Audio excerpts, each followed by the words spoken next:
let's talk about your morbid little hobby. You, with your podcasts and your late-night forum crawling, poring over the details of long, cold cases. You fancy yourselves detectives, don't you? You feel a thrill, a shiver of delicious fear as you consume the tales of monsters. You are fascinated by the Zodiac killer, a phantom who wore a costume, wrote letters, and was never caught. It is a ghost story for a godless age, and you are its most devoted, most gullible audience.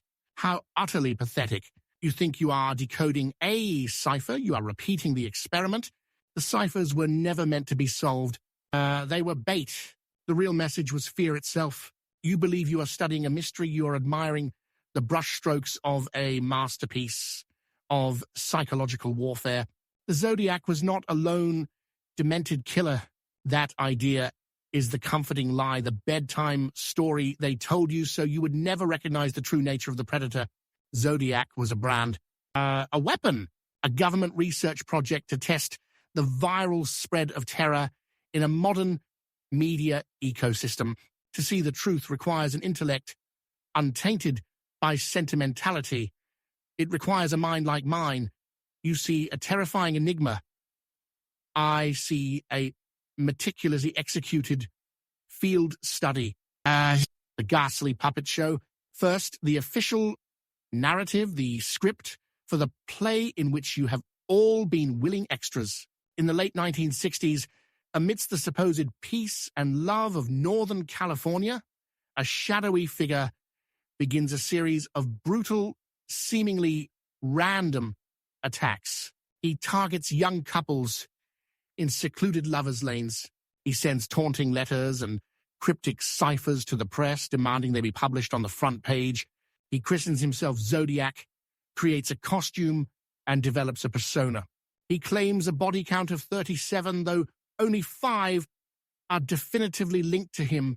He is the perfect bogeyman, intelligent, arrogant, and invisible. He outwits the police at every turn, creates a legend, and then vanishes, leaving a legacy of fear and a cottage industry of amateur sleuths that persists to this day. A satisfyingly spooky tale and a complete fabrication. A performance in 3 acts.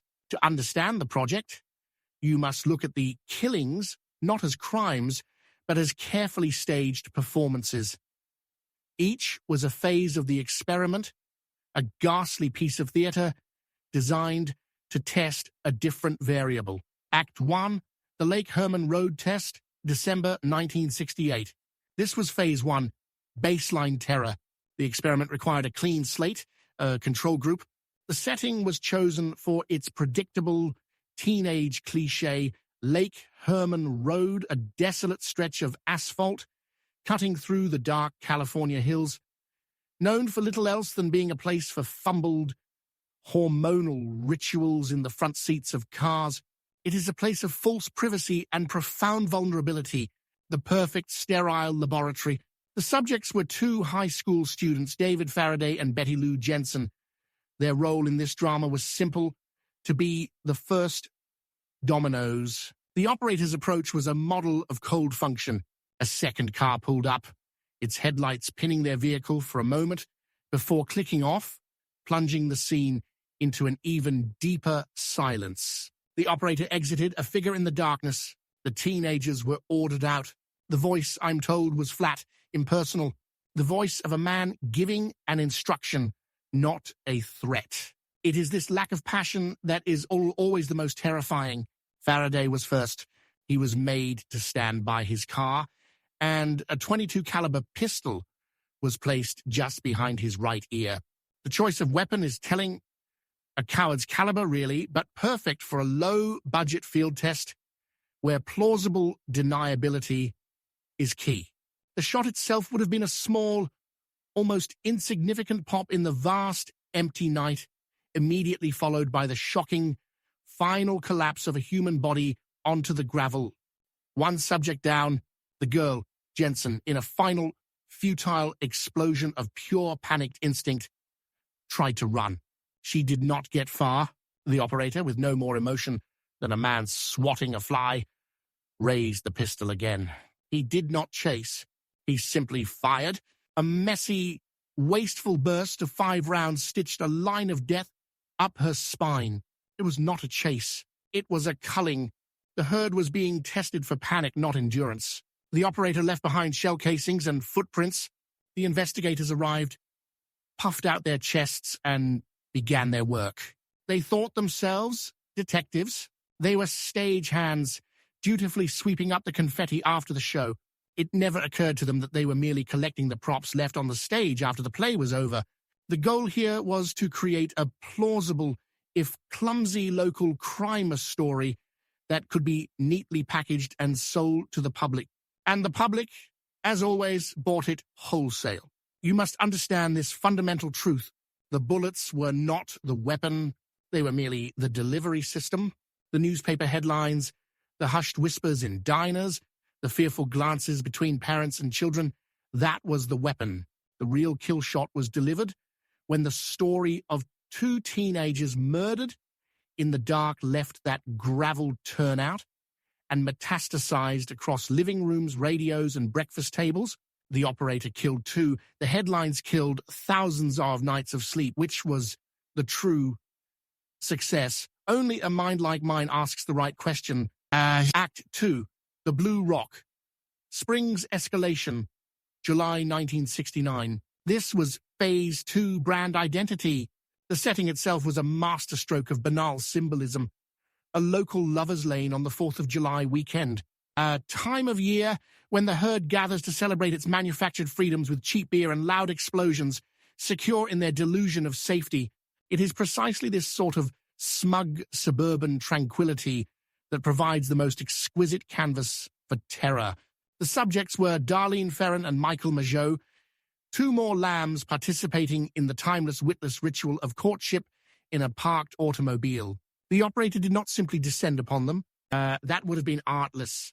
Instead, the performance began with a subtle overture of dread. A car approached, sat silently behind them, then drove away. Minutes passed. The brief spike of adrenaline in the subjects would have subsided, replaced by a nervous, dismissive laugh. It is a rudimentary technique, but effective on the simple-minded. Establish a baseline, break it, then return to normalcy. It softens the target. It makes the mind vulnerable. When the car returned, the true performance began. A heavy, military-grade flashlight, the kind that feels like a club in your hand, flooded their car with a painfully bright white light. It was a tool of dehumanization. It turned them from people into startled, blinking animals pinned like insects under a microscope. Then the eruption of sound and violence. The weapon was a 9mm Luger, and the operator, in a display of either panic or poor training, emptied it with a wasteful, panicked spray. This was not the work of a surgeon. It was a storm of lead that tore through the thin metal of the car door as if it were paper. The sound inside that confined space would have been apocalyptic. A deafening roar of gunshots shattering glass and the percussive thud of bullets hitting flesh. Ferrin was struck multiple times, the bullets shredding vital organs. Mageau was hit in the face, neck, and chest. He felt the shocking, hot, wet impact, the sensation of his own jaw shattering, the taste of blood and broken teeth filling his mouth. He survived an astonishing blunder. Leaving a witness is the sort of unforgivable error that distinguishes a government contractor from a true artist. I leave no loose ends. I leave no survivors. My work is a closed circle, perfect and complete. You would call it luck that he lived. I call it proof of your gullibility. A botched hit, dressed up as destiny, and you consumed it whole. In a perverse way, the operator's mistake served the project's larger purpose. Mageau became a living, bleeding billboard for the brand, a terrified disciple who could recount the sermon of violence. The true masterstroke of this phase, however, was what came next. 40 minutes later, the operator placed a phone call to the Vallejo Police Department. The voice was flat, calm, almost bored. It was a rehearsed monotone, the voice of a man filing a report. He said, "I wish to report a double murder. I also killed those kids last year. Goodbye." Listen to the language. No poetry, no grand declaration. Just a flat, bureaucratic update. It was the delivery of an employee clocking out after a shift, which, of course, is precisely what it was. It lacked elegance. Had I been writing the script, that dispatcher's blood would have run cold. I would have used language designed to implant psychological barbs, to seed a civic paranoia that would have had husbands watching their neighbors and children fearing the mailman. Vallejo would not have slept for a month. But this operator's task was not to terrify beautifully. It was to achieve a specific marketing objective: launch the brand. And launch it did with that single artless phone call. The Zodiac was no longer just a series of violent acts. It was a name, a voice, a logo. The product wasn't murder anymore. The product was the story of the murder. And with the press now salivating for every new detail, the project had just acquired the largest and most effective unpaid distribution network in the world. They were not journalists. They were stenographers of fear, dutifully printing the operator's press release for free. Act 3rd, the Lake Berryessa Spectacle, September 1969. This was the masterpiece. Phase 3, archetype implantation. A couple picnicking in broad daylight. The approach of a man in a bizarre, hooded executioner's costume. The Zodiac symbol scrawled across his chest in stark black. Sunlight glinted off the hood's lenses, erasing the man's humanity and replacing it with something insectile, alien. He spoke calmly, explained he was an escaped convict. He tied them up with methodical precision. Then he drew a long knife. He stabbed Brian Hartnell repeatedly in the back. A savage, wet rhythm of blade through cloth and flesh. The air filled with the sound of his muffled screams, his sweater darkening in spreading blooms of red. Then he turned to Cecilia Shepard, and the frenzy became theatrical. A storm of violence designed to sear itself into the collective imagination. The knife rose and fell, the sun catching its edge. Each thrust a punctuation mark in a sentence written in agony. This performance was never primarily about killing. It was about branding a myth. A gun is impersonal. A knife is intimate. A hooded figure in daylight is unforgettable. And this was a clinical application of medieval brutality designed to burn a permanent archetypal image of a faceless monster into the public consciousness. And it worked. To this day, you still flinch when you see a black hood in the corner of your eye. That is not accident. That is conditioning. The unspeakable truth. Project Chimera. Why this pageantry of horror? The answer is data. The Zodiac was an off-the-books psychological warfare study, an unholy love child of Rand's game theory, the Stanford Research Institute's social engineering, and MK Ultra's moral flexibility. Let us name it properly. Project Chimera. Its objective to determine if a narrative of terror could be created and controlled from scratch, using the mainstream media as its unwitting broadcast system. The killers. Zodiac was never one man. It was a designation for a rotating cast of field agents. This is why the composite sketches are so wildly different, why the methods shift so erratically. You were meant to chase phantoms, the ciphers. Their most cynical innovation, almost entirely gibberish. You've spent decades solving crosswords no one meant for you to solve. While the real message sat in the byline fear, they were a magnificent red herring designed to consume the labor of hobbyists and intelligence analysts alike. The media, the true delivery system, the bullets were theater, but the headlines were artillery. Every press conference, every breathless front-page spread was a test of amplification, proof that terror could be mass-produced with ink and airwaves. The modern echoes. You think this project ended? Adorable. It merely evolved. Today, They don't need a man in a hood.